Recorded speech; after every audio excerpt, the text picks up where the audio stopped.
সন্দেশখালী ঘটনার প্রতিবাদ ও শেখ শাহজাহানকে গ্রেফতারের দাবিতে পুলিশ মন্ত্রী তথা রাজ্যের মুখ্যমন্ত্রীর কুশপুতল দাহ করে উত্তর হাওড়ার ঘুষুরি জিটি রোড অবরোধ করল বিজেপি যুব মোর্চার কর্মী সমর্থকরা।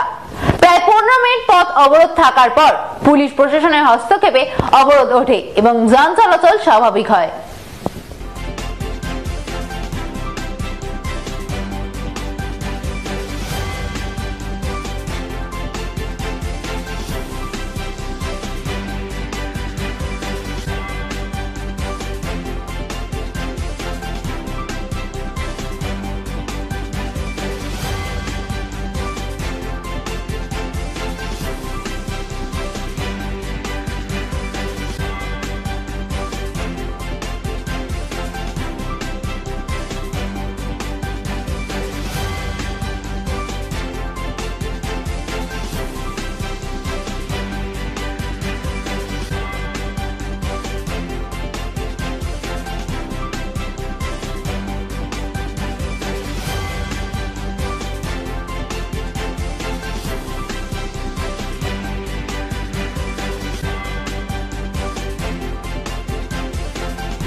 আজকে হাওড়া সদর যুব মোর্চার পক্ষ থেকে গোটা হাওড়া জেলাতেই বিভিন্ন জায়গাতে আজকে সন্দেশখালীর যে নরকীয় ঘটনা ঘটেছে সেই ঘটনার পরিপ্রেক্ষিতে এবং আমাদের মাননীয় রাজ্য সভাপতি সুকান্ত মজুমদারের ওপর যেভাবে হামলা হয়েছে তার প্রতিবাদে আজকে আমরা হাওড়া সদর যুব মোর্চার পক্ষ থেকে প্রত্যেক জেলায়, প্রত্যেক বিধানসভায়, প্রত্যেক জায়গায় আজকে আমাদের বিক্ষোভ কর্মসূচি চলছে।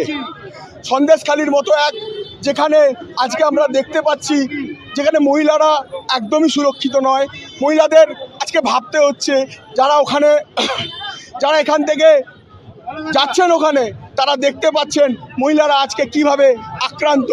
রাতের বেলা তাদেরকে তৃণমূল নেতাদের মনোরঞ্জন করার জন্য তৃণমূল নেতারা বাড়ি থেকে তুলে নিয়ে যায়, সেখানে গিয়ে মনোরঞ্জন না করতে পারলে তাদের আমরা এই মুহূর্তে শেখ শাহজাহানকে অবিলম্বে অ্যারেস্ট করতে হবে, তার দৃষ্টান্তমূলক শাস্তি চাই আমরা।